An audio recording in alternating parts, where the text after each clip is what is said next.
In this episode of Everyone is Awful, we see a return of the undisputed queen of awfulness, one Hillary Rodham Clinton herself. Now, I know many of you probably thought she peaked out with her calling half the country a basket of deplorables comment, but it seems that Grandma here is determined to beat her old record and even give Cersei Lannister a run for her money in terms of the worst female politician ever to walk the face of the earth. I'll show you what I mean in a second here. So by now, I'm sure most of you have probably already seen or heard this comment. Hillary Clinton, you cannot be civil with Republicans. Democrats need to be tougher. Now, I don't necessarily think that they need to be tougher. I think what they need at the moment is to be more civil. Part of the reason why they continue losing is because they're acting so uncivilized.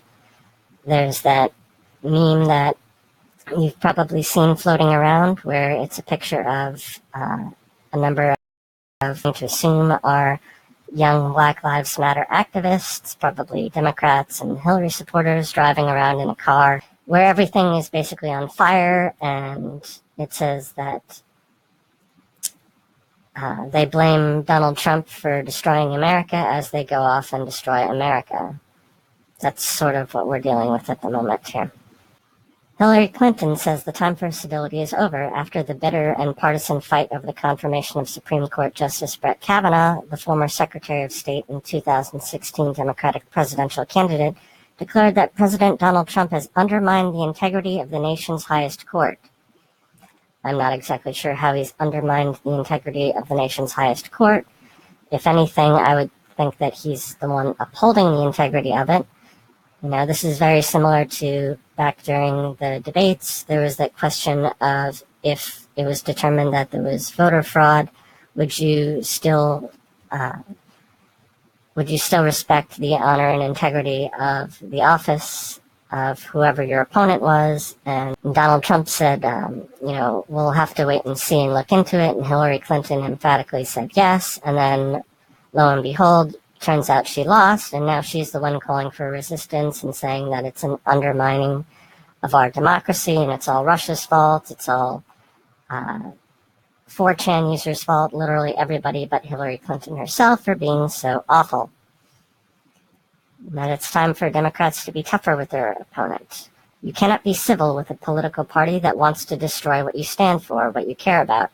Well, what exactly is it that the Democrats stand for at this point? You know, because there are certain things that people stand for that probably rightly should be destroyed. You know, if you want full communism, if you want Sharia law, you know, that's something that should definitely be destroyed. You know, these people are walking around as if they're living in the man in the high tower where we've literally elected Adolf Hitler or worse than Adolf Hitler. And even after enough time has passed that essentially proves that he's anything but that, they still just can't let that go. So they're just devolving into further and further hysteria. So what is it that the Democratic Party stands for at this point? Well, one thing seems to be very, very clearly that it doesn't matter what Donald Trump does, they're committed to opposing it. I showed in my last video, there was that woman who had posted on her Twitter profile how she believes that we're living in a fascist white supremacist nation and she's never going to stop opposing it. That, unfortunately, is an all too common viewpoint that just doesn't reflect the evidence. And you have even a number of left-leaning liberals, social liberals, and even some progressives, you know, even those that are moderately to the left, turning and looking at the far left and going, this is completely ridiculous and I want nothing to do with that. And you see more and more people walking away from that. Something else that the Democrats seem to stand for is that they are the party of putting illegal immigrants ahead of their own citizenry, and that frankly cannot stand.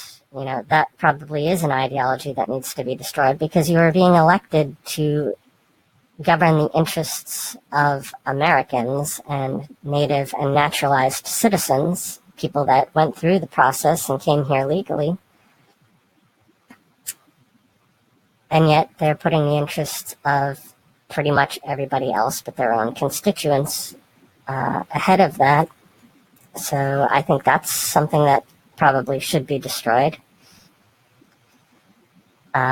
If you get people like Hillary Clinton, for instance, these various neoliberals, and even in the Republicans, the neoconservatives, this sort of mono-party that I've talked about before, a lot of them seem to be interested in standing for the interests of corporations, globalists, things of that nature, in some cases even foreign entities as well. You can think of like George Soros with his Open Society.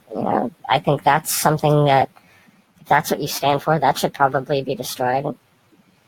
Because again, we're talking about American politics here. You're elected to represent the people of your country, and you're not doing that, and that's why you lost.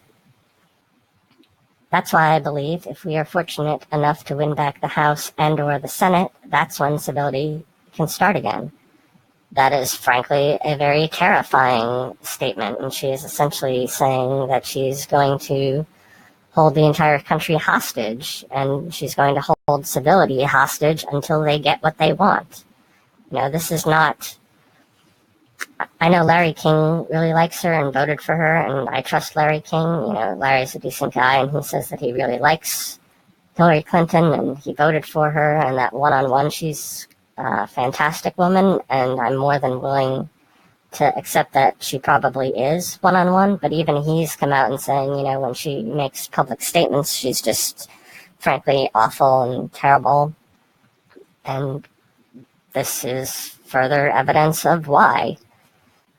She's not making statements to the effect of what you would expect from a seasoned, world-traveled political leader. She's making statements of a bitter, sore loser, and frankly, a child throwing a temper tantrum here. I didn't get what I want, therefore nobody else will either.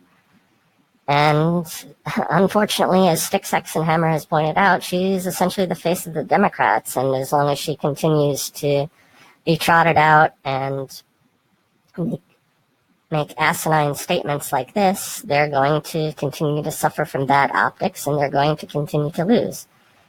Now, if anybody is confused as to where I stand on this, I am not inherently for or against Democrats or Republicans. I tend to view people based on their individual merits and judge based on what the particular person has to say, and not based on party.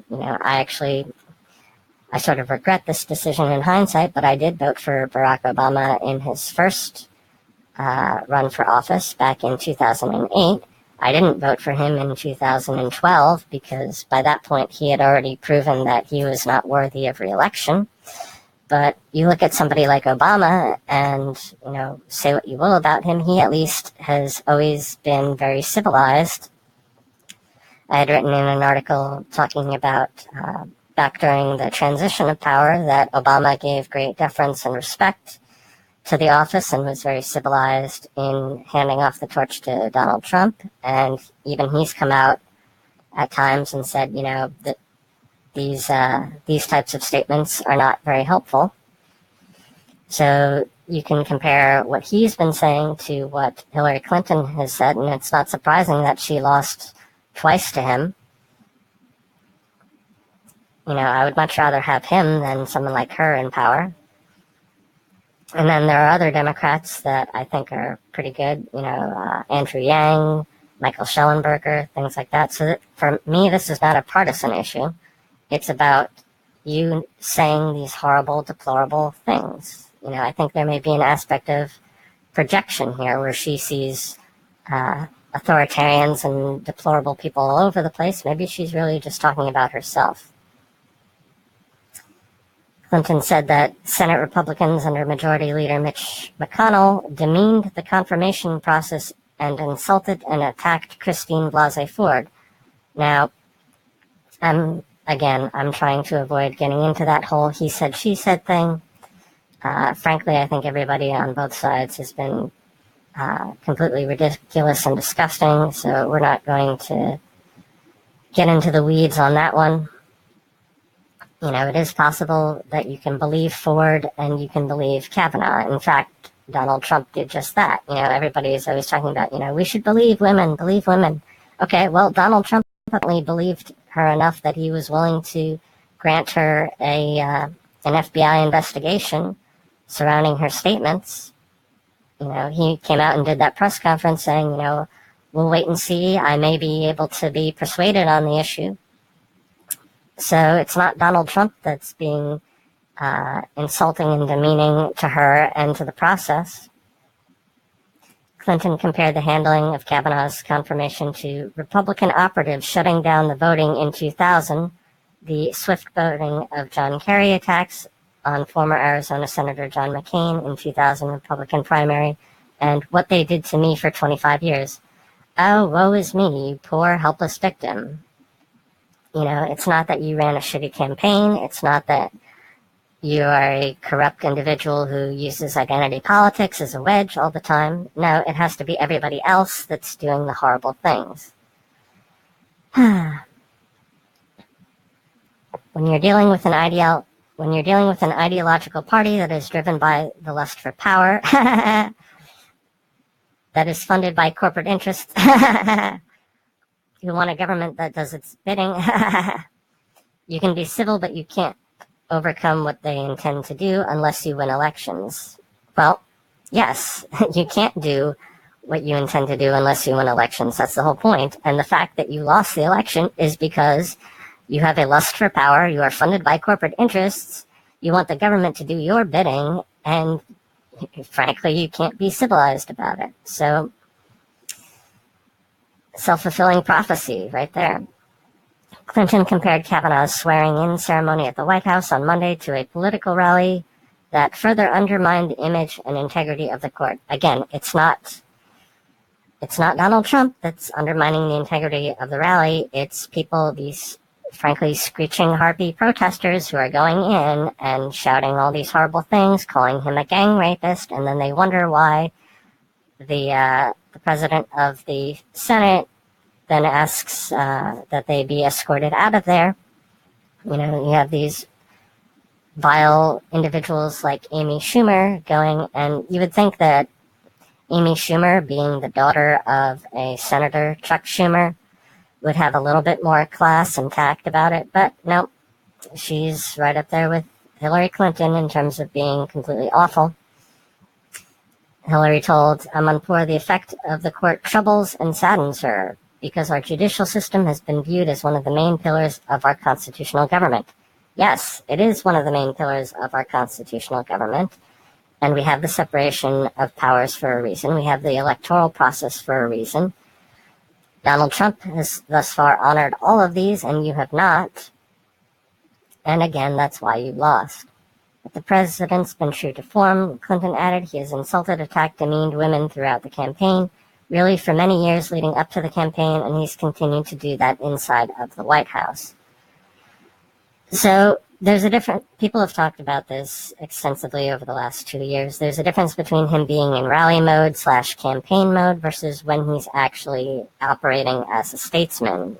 He is a showman. He is a master persuader. He does things to direct attention where he wants it. And one of the things that he does to direct attention where he wants it is to make provocative statements. Whereas if you talk to people who have actually dealt with him one-on-one or in small groups, you'll find that he's actually quite capable of being civil and even-handed, and has actually become more and more presidential over the last 2 years, I would argue. After the Kavanaugh confirmation, Clinton said her husband, former President Bill Clinton, told her that Democrats have to be tougher. Again, I don't think that you need to be tougher. I think you need to be more civilized. What people are responding to, the reason why they elected Donald Trump partly, is because the radical left has been acting so completely uncivilized and continues to do so and continues to spiral out of control into further and further incivility. I've warned of this before, that I think some radical leftist, some ideologue, possibly someone of the ilk of Michael Moore or Amy Schumer, someone along those lines, Maxine Waters, who's called for violence before, somebody's going to hear all that, and they're probably going to try and assassinate the president based on some hallucination that has been implanted in their minds by the immediate political complex. People have been warning of this for years at this point. He's already had people try to assassinate him. Envelopes of white powder delivered to his family. Mattis had that envelope of ricin sent to him. People are trying to take out the government because they believe that they're living in Nazi Germany in spite of all of the evidence to the contrary. You don't have to like Donald Trump or any of his staff. It's completely hypocritical to say that he's completely disrespecting the process and then you go out and you do the exact same thing. Okay, so moving right along, we have this tweet by Candace Owens saying, last night on CNN, Kanye West was called a token Negro and a dumb Negro. I want you guys to imagine if those words were ever uttered on Fox News. CNN has finally committed to going full-blown racist. They want their slaves back. So Kanye has been getting a lot of crap by the left and by Democrats and by people in Hollywood. He had that SNL statement that he made where he came out and was talking about how people criticized and persecuted him for wearing his MAGA hat, and then in sort of another self-fulfilling prophecy, you had a whole bunch of people on the left commenting on Twitter talking about how horrible it was for him to go and virtue signal, and wearing his Trump hat made him essentially, as stated here, a token Negro or a dumb Negro, and essentially just further proving his point. If social justice is supposed to be about equality and raising up marginalized people, the left is not doing a very good job of that. In fact, they're just continuing to put people down for expressing their opinions. Now, I'm not going to let Fox News off the hook either. Fox News recently put out a statement saying Jamie Lee Curtis wields firearms in new Halloween movie despite advocating for gun control. And then dictionary.com, in a rather elegant troll, posted acting, the profession or activity of those who perform in stage plays, motion pictures, etc. See also Jamie Lee Curtis in Halloween. So this is something that a lot of people don't seem to understand, is that, dictionary.com is absolutely correct here, is that a lot of these people, they go and they portray characters that have nothing to do with who they are in real life. And that's the entire point of acting. In fact, I had written 2 whole blog posts about this as well, which I'll link down in the description for you to read. You have people who play murderers and psychopaths and so forth. Everybody should understand at this point that acting is just acting, that you go and you play somebody else, that none of it is real, just like wrestling, just like a play.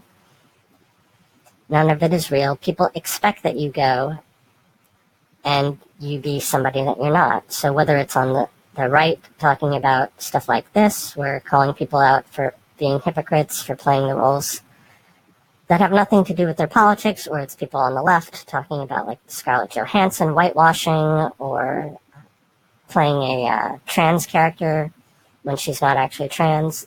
This is just completely hysterical. We should allow actors to be actors.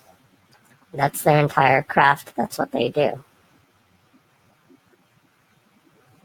Continuing with ridiculous and awful fake news, we have the Huffington Post saying, as a child, White House immigration advisor Stephen Miller would pour glue on his arm, let it dry, peel it off, and then eat it, his 3rd grade teacher said. I know you can't see me right now, but I'm face-palming so incredibly hard right now at this. This is just more of this bullshit of trolling up things that people did from decades and decades ago that have nothing to do with who they are now. Stephen Miller's 3rd grade teacher compares him to a Peanuts character. Well, to my eyes, he kind of looks like Snoopy crossed with Pee Wee Herman, but what does that have anything to do with his actual policies and his arguments that he's making?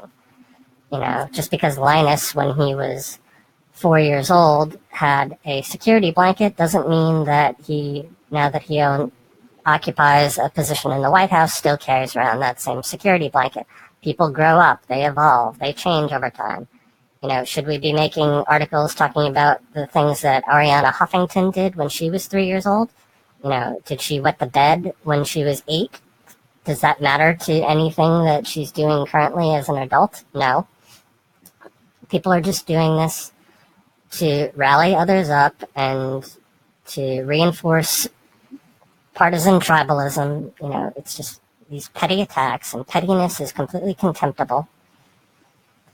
None of this has anything to do with anything.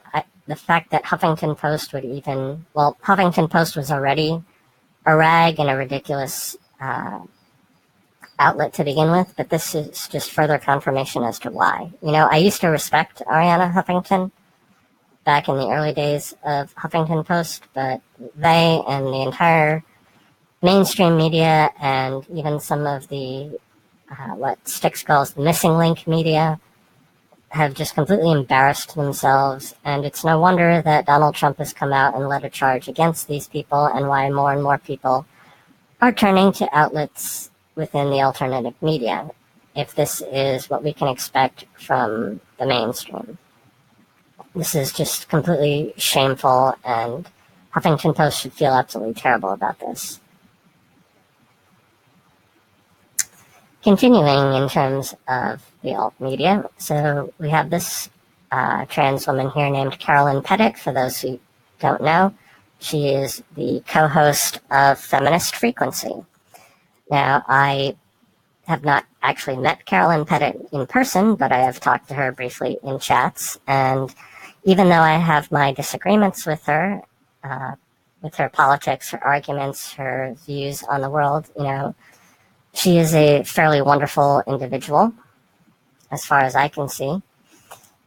And she tweeted out a response saying, "This is after an exclusive tour of the Feminist Frequency compound where he saw our legions of followers engaged in preparations for the blood ritual." In response to somebody else's tweet saying, "Anita Sarkeesian, from what I just learned, is the Jim Jones of feminism. The women that follow her would kill themselves in her." I guess he means for her. "She is nothing more than a phony-ass cult leader. Hashtag sad but true." So, as much as I may disagree with Carol, I have to side with her on this. This is just frankly ridiculous. Now, I don't know if this person is trolling, if they're exaggerating, but unfortunately, a lot of people actually literally believe that this is true. And frankly, this is not helping at all. I've written a number, you can see over here, I have written a great deal about Anita Sarkeesian. Okay, these are all articles that have to do with just her, or about her as the central thesis. Okay? And I've spent a great deal of time looking into this, and in this article in particular here, in defense of Anita Sarkeesian, I go through a lot of these bullshit arguments that people put forward about her, and I demolish them one by one. Now, it's perfectly fair to criticize her, it's perfectly fair to mock her, okay? But this sort of thing is not helping anybody, okay? It's not endearing her to your side, it's not winning her over through persuasion. If anything, it's just forcing her and her colleagues to turtle down further into their own echo chamber, and then people wonder why she has such a problem with talking to people. Okay, I'm probably going to do more videos and articles about this at a later date, but suffice to say, okay, so I actually I wasn't going to talk about this because this involves some sort of behind the curtain stuff, and I try to be respectful of them, but in service to Anita and her colleagues, you know, I actually went to one of her live events in Brooklyn, and I had written about this as well. Their influence is quite underwhelming, okay? Far less than you would imagine. You know, Sargon, as much as I disagree with his tactics, has noted as well that their following is waning, their influence is waning, because people are frankly sick of identity politics at this point. You know, I don't think that she ever had the sort of influence that people think she has, you know. And people push back and say, well, you know, she went to the UN and she gets invited to all these conventions. Yes, and do you want to know why that is? It's because, as I've written before, she is a master persuader.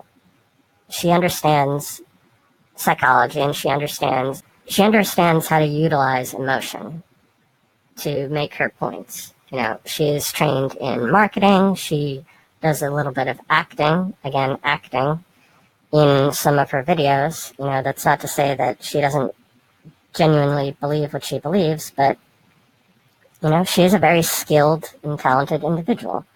The fact that you just happen to disagree with her doesn't necessarily mean that she's a cult leader. Okay?